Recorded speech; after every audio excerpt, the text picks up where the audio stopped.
Welcome to Sticking to the Truth with Julene Jackson and Debbie Jansen. Today, we are going to continue with our discussion about violence in America. Oh my goodness, it is terrible. We are amazed, though, at the Charlie Kirk Effect. It is growing and having an impact on every area of our society. So stay with us today as we continue to discuss how you can help your child avoid violence. Hi, Julene. It is so good to see you. Now, you're in Utah and getting ready for a wedding, and oh, how I love those great family times. How about you? Oh, it's so good to see you, Deb. Yes, we are here. Our fourth born child is going to get married here in a few weeks, so we're going to meet some of the soon-to-be, groom's family, and I'm hosting some events for them. And one of the bridal showers, you got to have a bridal shower on the West Coast and on the East Coast. She lives in Washington, D.C. But the young man that she's marrying, we love him. He's a man of faith, like our daughter is, and he's a hard worker. He's a doctor. He's a surgeon, even. I mean, should we pray that all our kids bring home surgeons, but he's a good man, and they'll no doubt, have their highs and lows in life, just like we all do, but we're thrilled. And, regardless of what's going on in the world, and there are some frightening things that are happening right in our own backyard, so to speak, but if you have family, right, they're like a stabilizing influence, kind of like your anchor or your North Star. If you can gather around and be with the people that you know and trust the most and who love and trust you the most. So all is well, even though it feels like all is not well, I agree with you 100%, and I'm so glad that you have that, and I pray that all of our listeners have it or work toward it, because my faith and my family is the most important thing to me. It doesn't matter if we're sharing ice cream or taking a trip to the beach. Neither one of those are different. If I'm with my family, it's the best time of my life. And that's why I know, Julene, you're distressed, and I'm so distressed about the shooting and fire at a Michigan church. I love going to church with my family. There's nothing more fun, exciting, or filled with joy than to sit on a pew and have the family just stretch out in either direction. Oh, what a joy and a happy time that is. But the church should be the safest place on earth. And people last week gathered in that Michigan church to worship. It doesn't matter how they worshiped or what they believed. It doesn't matter how they were dressed or how they looked or if kids were running around. They had a right to worship. How could anyone think that violence belonged there? You don't take violence into a house of worship. And wasn't that one of your congregations, Julene? Yeah, it was. I was last Sunday in church. We were here in Utah. That's where I learned about, this horrific incident in Michigan. And so I was sitting in a similar congregation, of couple hundred people, imagining, what just had transpired a few minutes earlier in Michigan, and just imagining, gosh, what if that would have happened right now? The horror that those people felt. And as I saw the picture of the church inflamed, I mean, I don't know if he poured gas around that thing to get the entire church went up, and and so for people were killed, and just the trauma that the young people, because there's a lot of young people in those congregations, and you hear about Christians being persecuted throughout the world for years, but boy, it just seems like there's been a recent increase in uptick in attacks on churches and on Christians in general. And I think we're going to really have to figure out, when Charlie Kirk said, "I want to be known for the courage of my faith," what that looks like as Christians are feeling fearful. And we need to understand when God promises that he will prevail over the enemy, and all these things that we experience will work towards our good somehow and bless us. I think we're going to have to really lean into those God's promises as we're seeing some real scary things occurring right now amongst believing people. You're exactly right. And you just made me think about something that a lot of people deal with, and that is, why me, God? Why did you save someone else but not me? Why did you let someone else get out with their whole family, but I didn't, and I had to suffer? And I remember hearing a pastor say one time that we are not in this world as Christians to have an easy time of it, to get everything we want. God is not an insurance policy. But what he does say is that you live in a troubled world because sin is there. And what God is saying, when you have to walk through the tough times and the hard times in life, you don't walk alone. That's what he is. He is there with you at all times. And I pray that in Charlie Kirk's family, I pray that in this Michigan church and other churches and other situations where people, their lives have been taken, I pray that they have God. That's not when you want to let go of God. That's when you want to hold on to him tighter. Because if he walks through that pain with you, then you're going to be okay. You're going to make it. You're going to be fine. I've had a few people ask me, some people are saying that they heard this man that did this was a Christian. And I want to talk just a minute about what a Christian really is. And they're not perfect. I'll tell you that, because I'm not perfect. I make mistakes. I was telling Julene the other day when we were talking, God loves me in spite of my personality, because there's been times when I've fussed at him. I never don't love him, but I will say, what are you doing up there? Do you see this?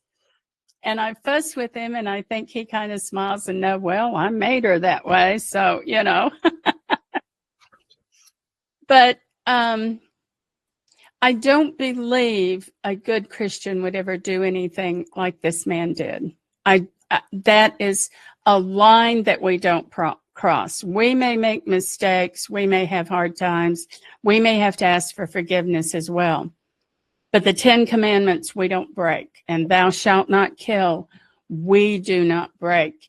And I have a problem with people who claim to be a Christian, but they feel like it's totally okay to break all the rules, to look at God in essence and say, you know what, you're making a mistake and I don't like where you're taking my life, so I'm going to do what I want to do. No, that's not what we're about. We are about following the rules that God has set aside for us. And when you say you're a Christian, you are sold out to God enough to say, thy will, not my will.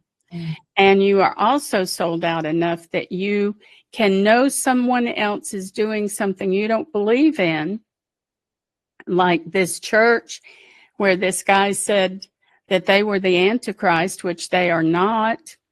But to look at another church and say, I'm so mad at them, I hate them so much, I'm going to break the commandment and I'm going to go kill them. You can't be a Christian and do that. You can't break those kind of absolute truths that God wants you to live by. Would you agree, Julene? Yeah. Yeah, you know, I thought, oh, who would do this? This was a former Marine, a father, you know, married with children. And I think, you know, we have to be so careful that we're not deceived. I mean, look, we have non-believing people, atheists, secular people, whatever you want to call, whatever they want to call themselves, whatever we want to call them, non-believers. I just say that actually believe that God's words or his laws are, you know, hurtful and hateful and might even be enough reason to, you know, do something violent as a protest against, you know, godly believing people. And then you have people like this gentleman who, crashed into a church and, started firing kind of religious fanatics, right? Who feel in Right. the name of God, they're entitled to kill people that they don't think are Christian enough. And so these are really sobering times. You hear about Trump derangement syndrome. I mean, I do think people are becoming more and more mentally unstable and deranged to think that would ever be an option, right? To Yeah. violence at a protest.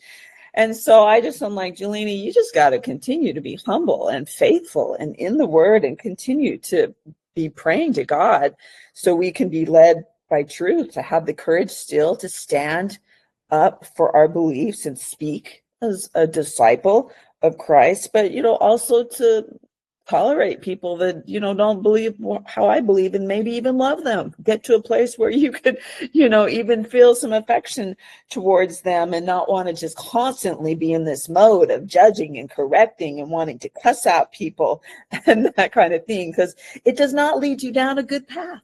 I don't want to join that party. You are exactly right. I want no part of it because it doesn't give you a good life. It doesn't help you live your days. And I keep thinking of these protesters who go out and they're screaming obscenities at law enforcement and they're burning things and dancing around. They're so angry. I don't want to live that way. I can't imagine that is your thought every single day, because it would have to be your thought to be that angry when you're out there. And I love the times when I just sit down and I listen to good music or I pray or I'm with my family and you're just like, oh, this feels so wonderful. This feels so good. I'm at peace and I'm at rest. I don't want to be in that angry mode all the time. Let me figure out some answers. Let me try to talk nice with somebody in order to change their mind, like Charlie Kirk did. But don't put me in that angry mode all the time, because your life is wasted day after day after day. So that reminds me, we haven't talked about this. What did you think of the Charlie Kirk Memorial? Because I was blown away by so many officials and important people who took a stand and said, I'm a Christian and this murder was wrong. And in fact, I was not expecting it, but oh boy, was it good when Marco Rubio came up and he just went from Jesus Christ's birth to the death and that you need Jesus in your life. He was on fire and probably could have had an altar call after that. What do you think, Julene? I mean, I don't think I told you this, but I don't know. Last Friday, was it? I had dinner with someone that sat on the front row, was there in Arizona, who happened to sit next to Charlie Kirk's parents. Oh And at some my. point, Elon Musk came and sat next to him because it was just right there. And I was like, do tell me. And he said, Jelene, it was a 5-hour revival is what it was. And he said, to hear those men and those women bearing witness of God, they were not ashamed of the gospel of Jesus Christ. And you could feel it, and we all saw it who watched it, and I found myself walking away from it, wanting to be better, right? To be more of a deliberate disciple. I might say that I believe, but what am I actually doing? And to really be more bold in my beliefs. And we never want to be obnoxious with our beliefs, right? But Right. so many Christians through the years have become silenced or neutralized because they just want to go along and get along. And I find myself not wanting to fall into that category anymore. I want people to know. I want all my incomings and my outgoings and my salutations to be in the name of God. And I think if people are going to be offended at that, that's their right. But I'm no longer going to hide my light under a bushel. And that's watching that revival. I just call it revival. My friend called it revival. And I'm like, yeah, that was a revival, because we all went away wanting to be better. I even think Elon Musk now is saying some things about we need to go to church, and he's a proclaimed atheist. But I know that, you couldn't have watched it, or he said what you might have felt on TV was magnified 10 times being there in person. So I think the Spirit is working on Elon Musk even, It was awesome. It was amazing. Oh, well, that just excites me to no end. That really does, because I know when it is from the top down, and when our government begins to look at faith and what faith can do in this country in the same way that our forefathers looked at it, things are going to change. Things are going to get better.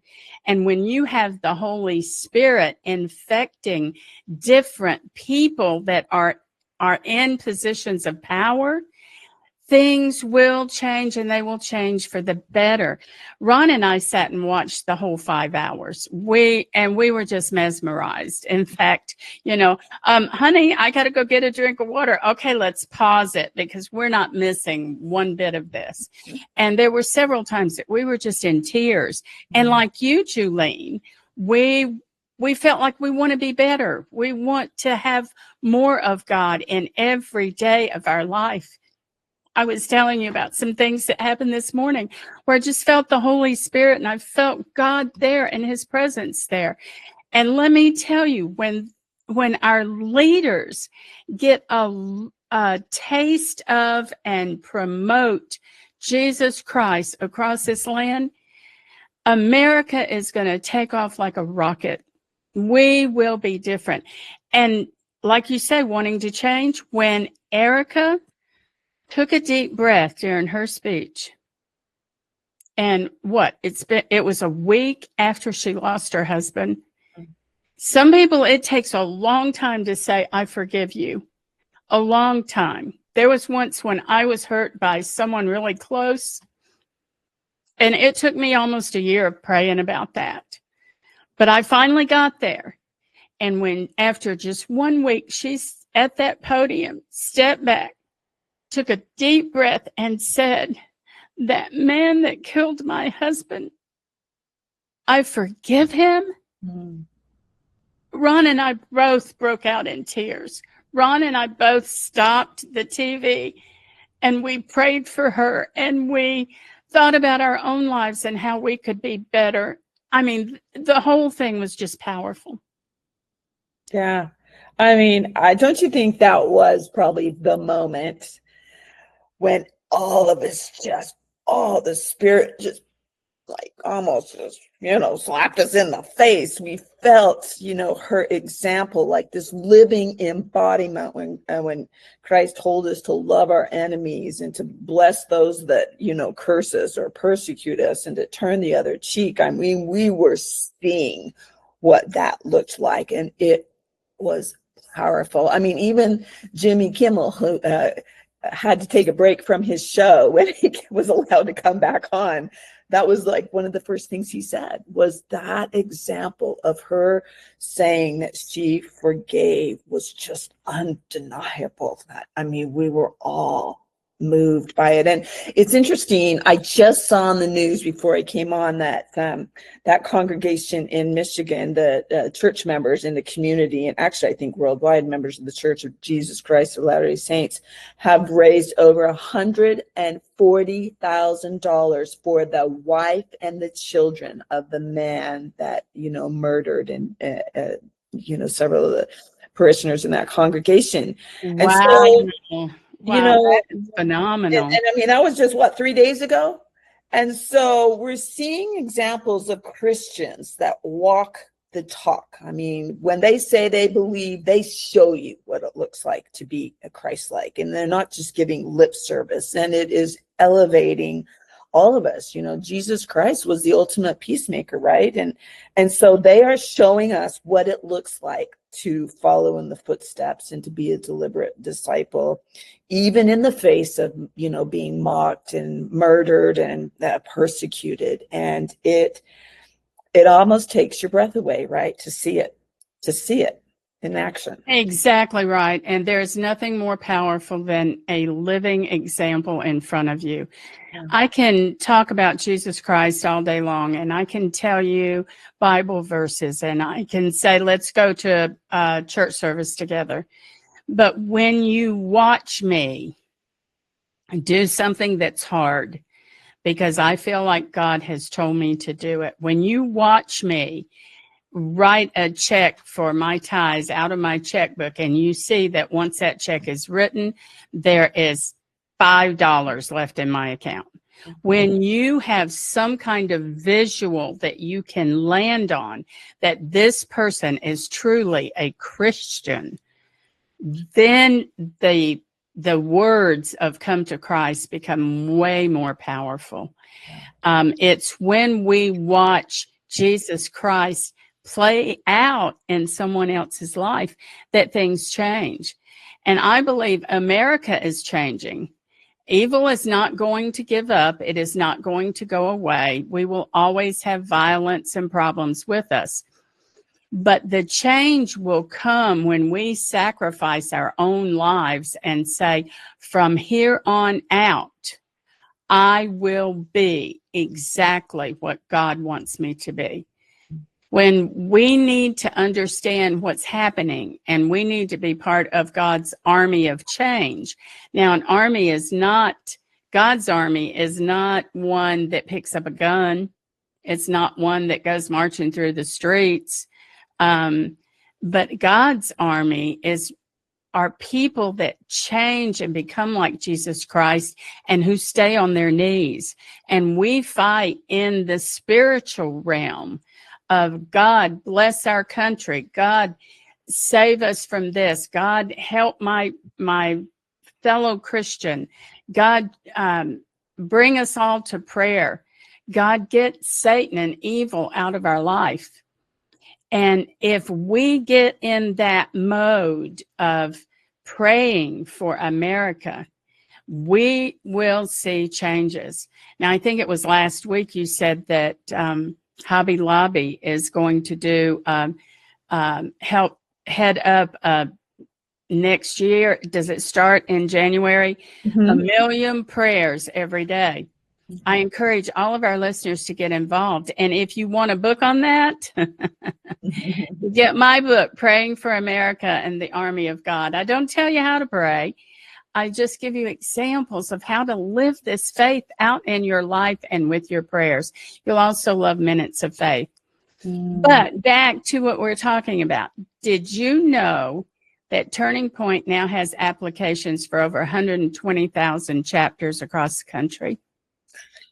I mean, this is the Charlie Kirk effect, right? Right. I mean, we are seeing what soldiers in the cause of Christ, how they operate, when things are really, the fight is at its most intense, do they turn to looting and burning and violence and destruction?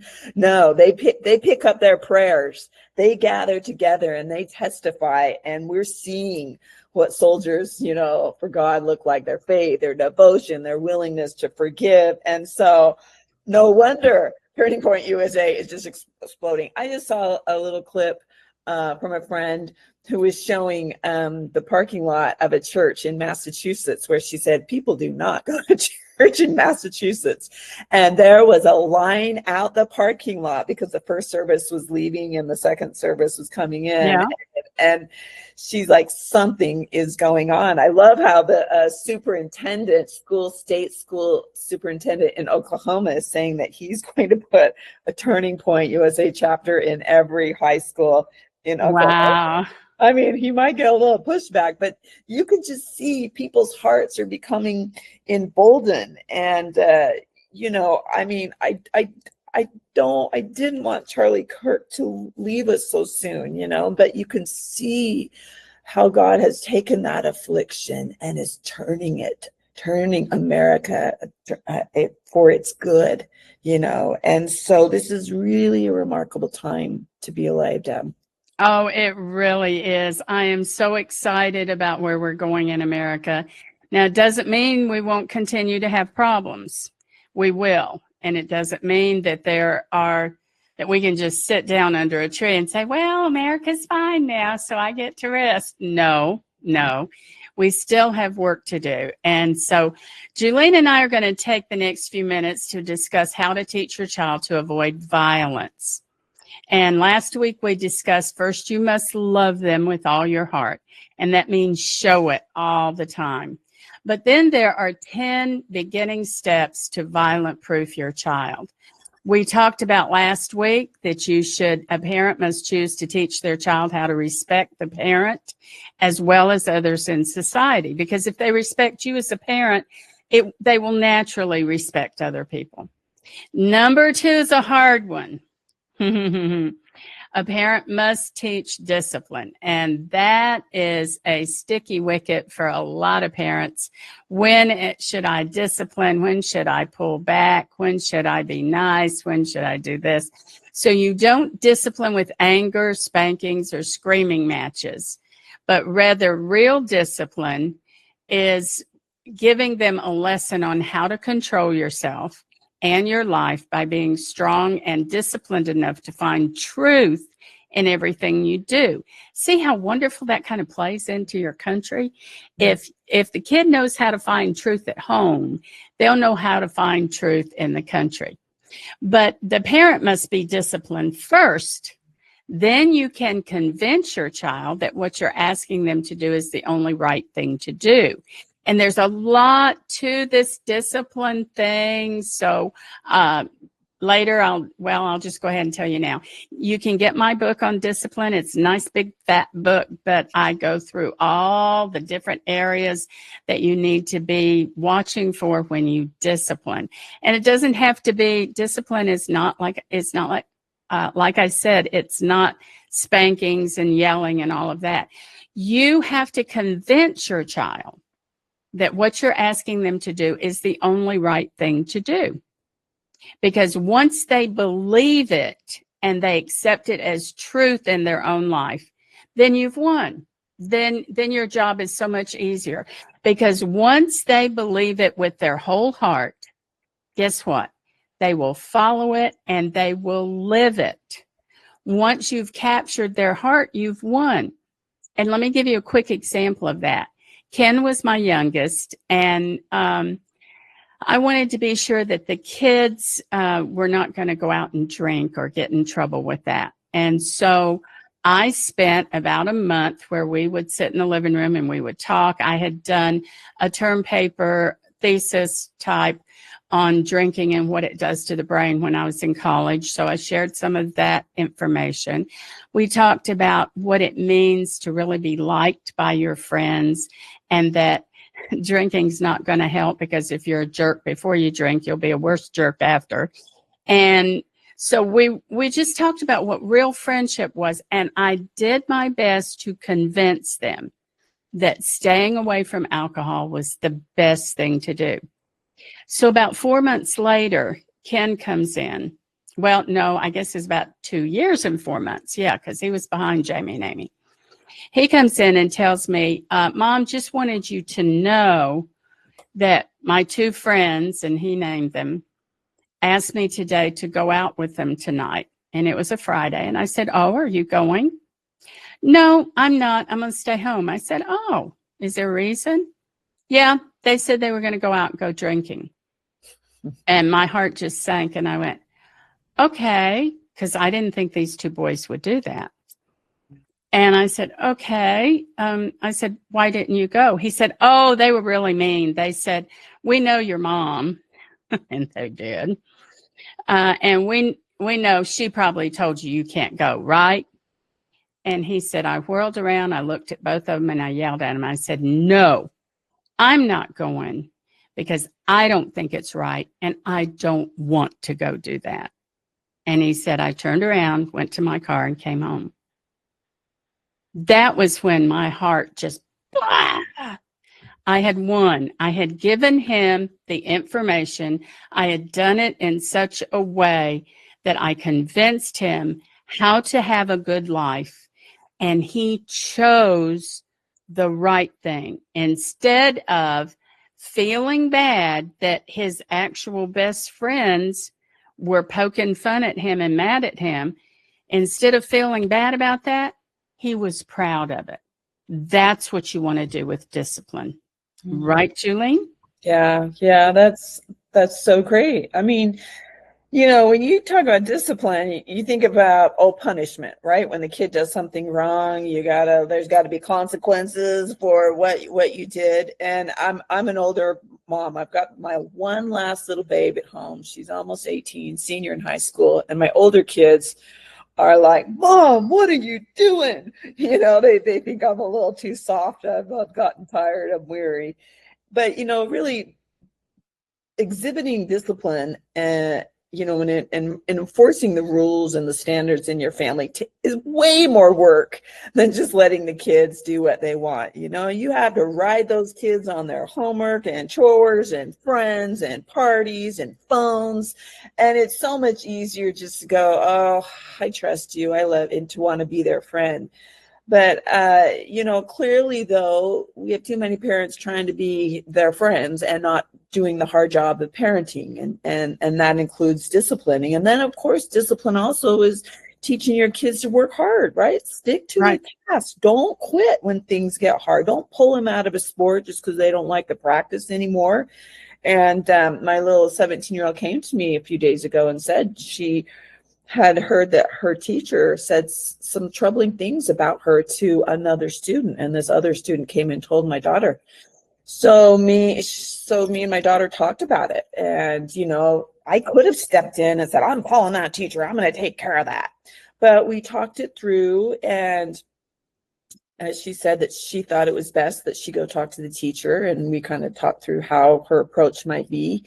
And so she did. And I was in Utah when she did it. She called me almost immediately and told me all about it. And the teacher apologized multiple times. But now that relationship has been greatly improved. And so sometimes coaching our kids up to do the hard thing instead of just helicoptering and taking care of the situation for them also sets them up to deal with trouble and issues further down the road when they're frustrated, and instead of just doing something drastic, that they have been trained to discipline their emotions, and to keep calm and order, and to have a face-to-face conversation, go to the actual person that is perpetuating, the problem. And I said that's the biblical approach. God says you go to your brother if there's a problem and you talk it out.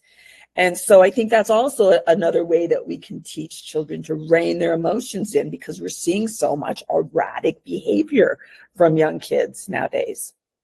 You are so right, and congratulations, you did that perfectly.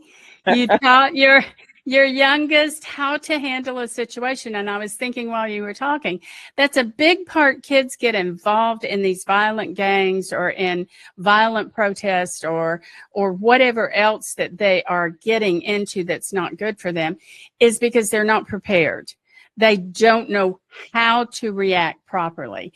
And you get into violence or anger or those kind of issues. Why? Because you're in a problem and you don't understand how to fix it. And discipline, when you teach your child discipline and you teach them how to respond to other people, you are preparing them not to look at a situation with anger, but to look at it with, okay, what's wrong here and how do I fix it? That's what you're actually teaching them. And for parents who don't like discipline or think that you're just supposed to be your child's best friend, think about this one thing. There is not a single thing you can do in life without discipline. You can't have faith without discipline. There's so many good Christians that their kids don't follow in the faith, and they ask me why. And with many of them, and being friends with them and knowing what their life is like, I always tell them, you didn't teach them how to be disciplined about anything. And our faith is very disciplined. Just like we've talked before today, we have rules. We have things we can and can't do. We have to do the hard stuff because Jesus calls us to. Well, when kids grow up and they don't know how to do the hard stuff, faith looks like an impossible adventure. And you have discipline in business. You have discipline in marriage. Oh boy, do you have discipline in marriage. You have discipline in doing a podcast with your best friend to say, yeah, I'm going to do this every week with you. We need discipline because it controls every part of our life. Right, Julene? I mean, that's so true. Faith really does demand discipline, right? And faith also brings peace to our heart that we know that there will be times of frustration and uncertainty and disappointment and all the things that we struggle with in life. But, we walk in faith knowing that we're going to constantly trip. And so we get ourselves back up, we dust ourselves off, and we keep working at it and reconfiguring and being, persistent. And that is going to set these young people up to be the next generation of leaders, of problem solvers, and not wanting to do drastic things to settle their issues or their grievances, but they're going to be able to systematically turn to God, turn to prayer, turn to communication. And, we got to mirror it, right? We always say, look, we got to mirror to them what discipline looks like with our emotions, with our faith, with our appetites, with our relationships. And then we have to constantly be, talking them through it and giving them opportunities to exhibit these attributes. Oh, I love talking to you because you're so right. You're so right. And boy, would I love to go about another hour on this topic. I mean, because Debbie, we could really talk about the times we've crashed and burned, and it didn't work out. And then we learned, right? We picked ourselves up, dusted ourselves off and go, well, that didn't work. We got to try another way. Yeah. And so we're all just walking each other home. Parents are walking each other home. We're walking our kids home. Grandmas are walking their grandbabies home. We're just trying to link arms and figure it out in the most Christ-like manner possible, right? We're seeing a lot of bad examples in the world today. We want to be the good, and we're seeing some great examples as well. And we talked about it today. We sure are, and that's terrific. And oh, how I wish we could keep going. But if you got a problem with discipline, check out my book, Discipline Exposed: Surviving Fried Worms and Flying Mud Balls. Discipline is not that difficult if you know how to present it. And Julene, I am so thankful that you do, because I love your kids, and I have enjoyed my kids. And when you get this right, you've got a good thing going. So listeners, we love you today. Subscribe to this podcast and join us again. You can ask a question or request that we dig into a specific topic by writing Debbie at debbiejansen.com. And thanks again to our wonderful producer, Ken Jansen. Oh, what a joy you were, Ken. This is Debbie Jansen, and I'm sticking to the truth. And I'm Julene Jackson, and we hope that you will keep sticking to the truth, and we hope you will be filled with the courage and conviction as you do so. We will see you next time. Bye-bye.